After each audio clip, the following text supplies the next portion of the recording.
Amigas y amigos de Cinéfilos en Apuros, ¿cómo están? Soy el día Leonardo. Hablemos de Café Chairel, película mexicana dirigida por Fernando Barreda Luna que nos cuenta lo que pasa con Alfonso, interpretado por Mauricio Isaac, un hombre bonachón que decide emprender una cafetería en Tampico sin tener la mínima noción del café y de cómo llevar un negocio.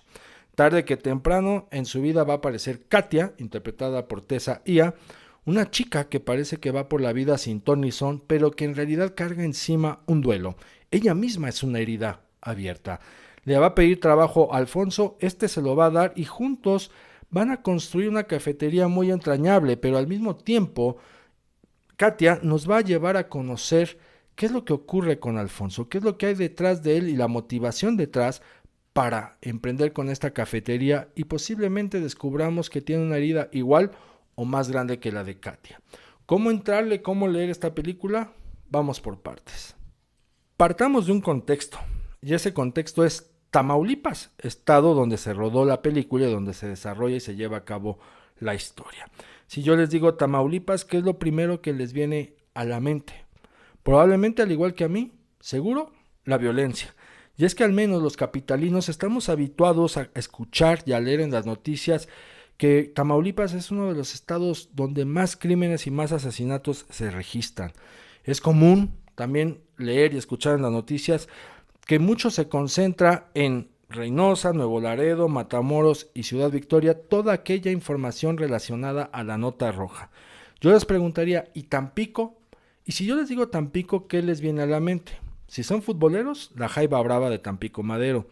Pero también les puede venir a la mente los ovnis o los mapaches. ¿Y por qué no? El puerto.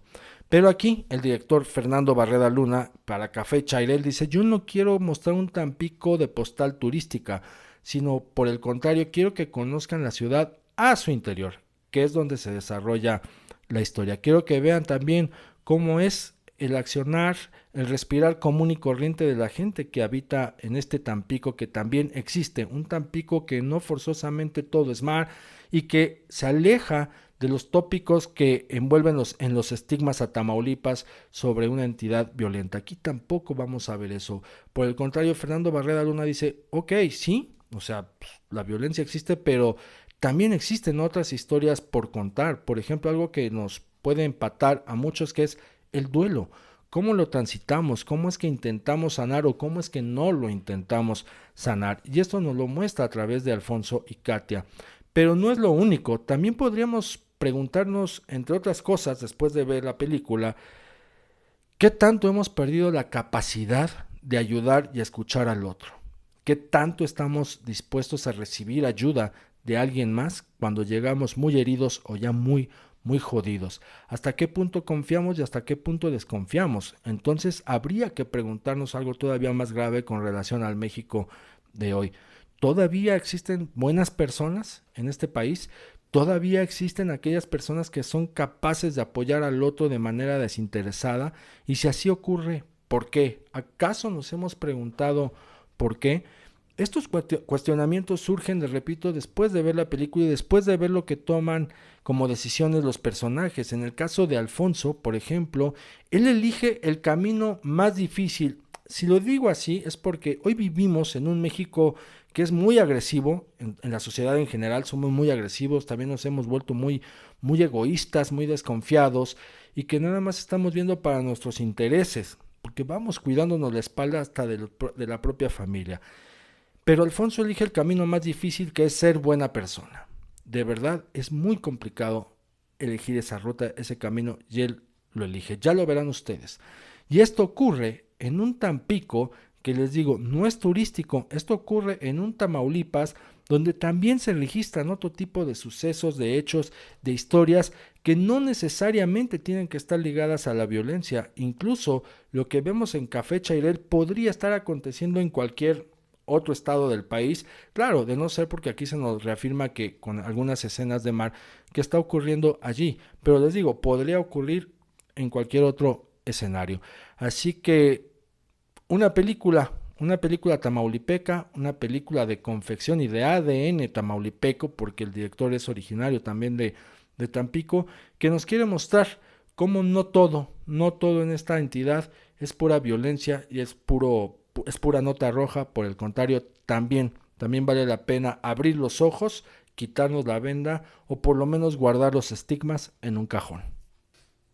Otro tema atendible de la película tiene que ver con la fotografía de Eduardo Cervello.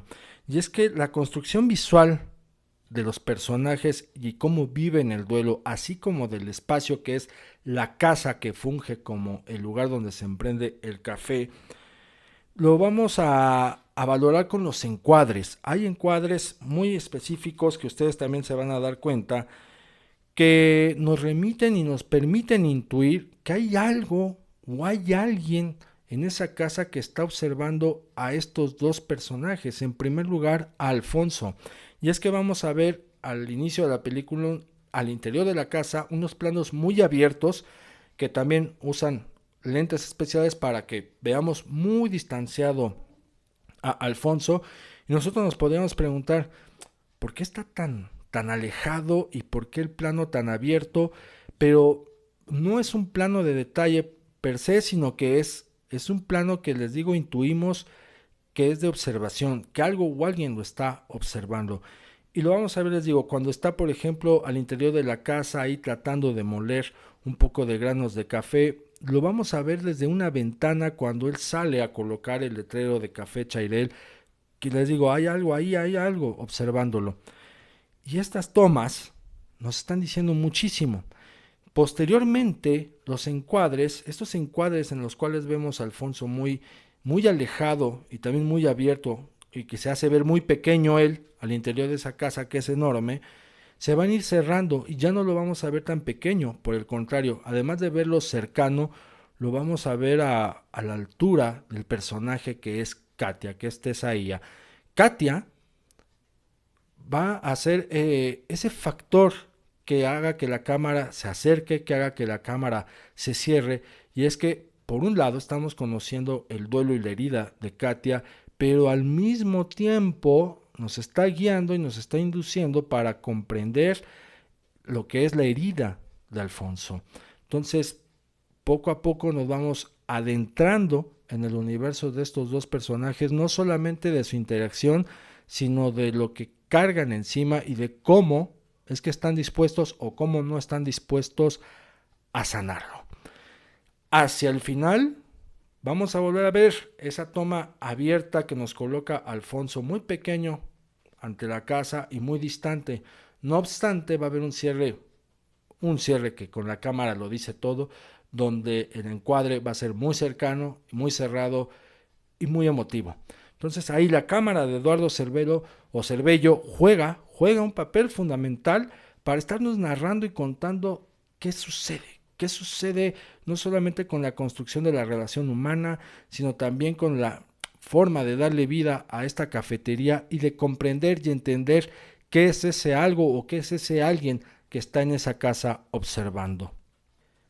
A ver, aquí mismo en Cinéfilos en Apuros, si ustedes buscan y escuchan esa crítica a Psicópata, el asesino del conejo blanco, escucharán que mi crítica es severa hacia el guión de esa película. Incluso digo que no tiene ni pies ni cabeza, además de que se nota que está siendo forzado a introducir elementos para llegar al plano comercial. Ese guión lo escribió Fernando Barreda Luna, guionista y director de Café Chairel. Pero aquí en Café Chairel estamos viendo otra cosa. Aquí incluso ustedes lo van a poder detectar que hay un guión construido con muchísima paciencia y sí, tal como también nos lo contó el director aquí en el podcast que pueden encontrar en Cinéfilos en Apuros, se tardó 15 años para poder desarrollar esta película y para poder aterrizar ese guión que está muy bien pulido, que está muy bien curtido, muy bien cuidado, para que todo mache, para que todo encuadre y para que no estemos sintiendo por momentos que nos están explicando todo en repetidas ocasiones, que las escenas se alargan de más o que hay cosas metidas con calzador. No, si se tomó 15 años y si se siente esa paciencia en el guión, también tiene que ver con otra cosa, que es las transiciones o la evolución del propio realizador para escribir el guión junto con Atsushi Fuji, quienes entienden de lo que están hablando, quienes parece que sienten, o bueno,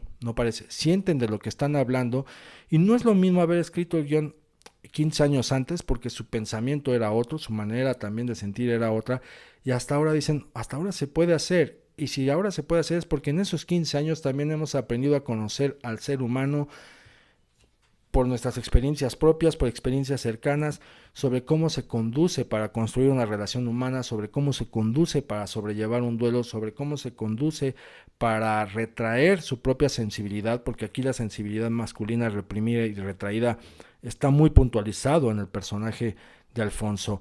Entonces, esta construcción de guión paciente, de un guión que se concibe y se construye desde la propia experiencia, desde el propio conocimiento de causa en el sentir y en el experimentar, se ve, se transpira. Y si también subrayo esto es porque cuántas películas mexicanas no hemos visto donde no sentimos ni afinidad ni identificación porque parece que los directores o los guionistas que hacen esas películas no tienen relación alguna con el tema que están abordando.